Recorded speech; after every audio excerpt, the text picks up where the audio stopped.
it's Rob. I am popping on here to talk about what actually the national market's doing. I'm going to also include in the description all the stats on the Connecticut market. And so I'll just jump right in. There's a ton of information out there all the time, especially now with technology the way it is. And so everyone is an expert. Go on YouTube if you don't know what I'm talking about. So it's really interesting. This is what I'm seeing. Just a couple little stories I want to tell you about, and also I'm interested to hear what you're seeing and hearing out in the universe with all that information out there. So one thing I want to talk about is inventory. I think everyone pretty much knows that inventory is really, really low. The other thing to know is that people are still buying properties.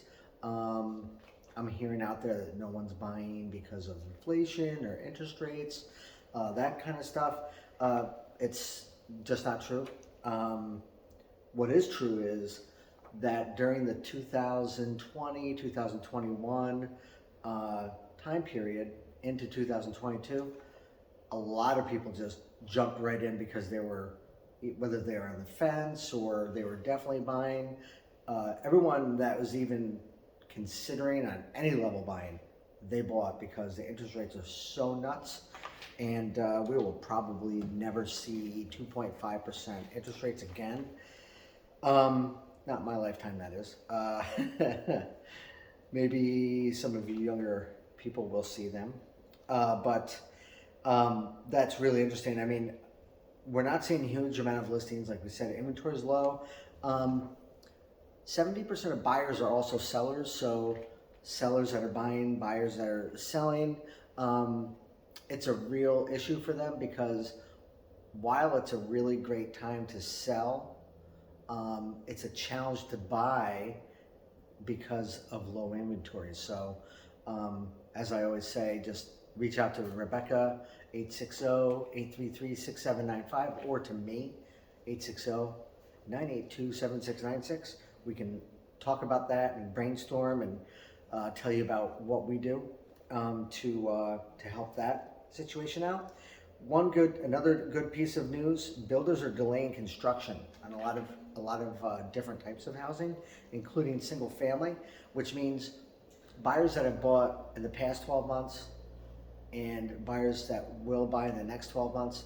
That's really helpful because there won't be a glut of inventory like there was back in 2007, 2008.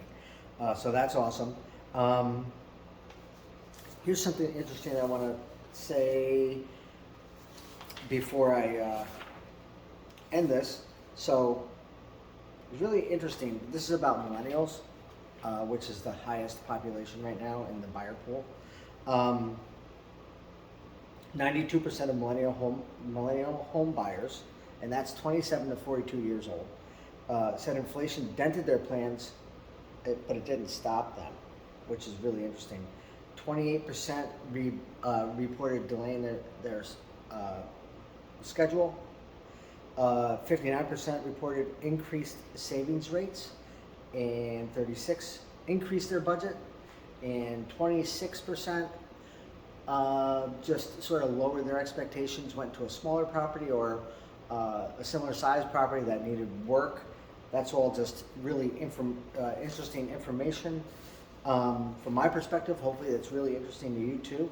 So again, if you want to know more information on what's going on in your specific neighborhood, I can't say in your neck of the woods, even though I want to every time because I think Al Roker might sue me. So any information on your given situation in your specific area, we can drill down more on these statistics and help you decide if now's a good time or you should wait.